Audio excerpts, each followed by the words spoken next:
And this week, Ohio Governor Mike DeWine laid out his priorities for the legislature at his State of the State address, and that includes everything in his more than $200 billion proposed budget.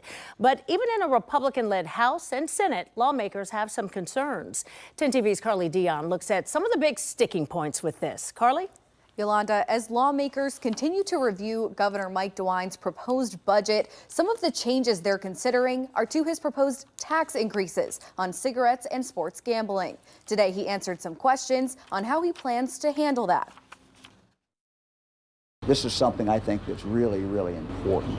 And we've given the legislature a pretty easy way to do that. Governor DeWine addressing reports lawmakers in the Ohio House of Representatives are considering cutting his proposed tax increases on cigarettes and sports gambling. But as of now, he says he's not worried. I've been through a few budgets with the legislature, and quite frankly, we've ended up in our first three budgets with virtually everything that we wanted. So, I'm not going to get too excited about it at this point. His goal is to use these increased tax proposals to fund other areas in need. For example, he planned to raise the cigarette tax by $1.50 to fund his child tax credit proposal, which would provide $1,000 per child to families with children under the age of 7 to help families struggling with the cost for childcare. This is the best way to do it, is to create a new source of funds that can go directly to these families. Funding that wouldn't have to come directly from the general budget.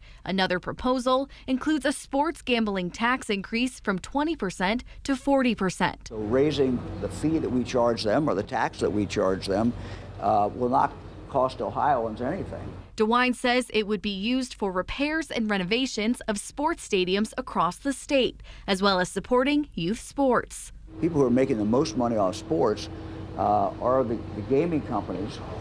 They're online, they're not in Ohio, and they're taking a tremendous amount of money out of here. DeWine believes supporting the tax is a no-brainer. This is a win-win for everybody.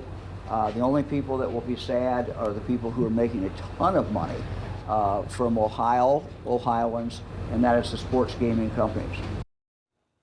And Republican lawmakers say what gets approved will come down to cost. Lawmakers still have 3 more months to consider changes to the budget before returning it to the governor by the end of June. Carly Dion, 10 TV News.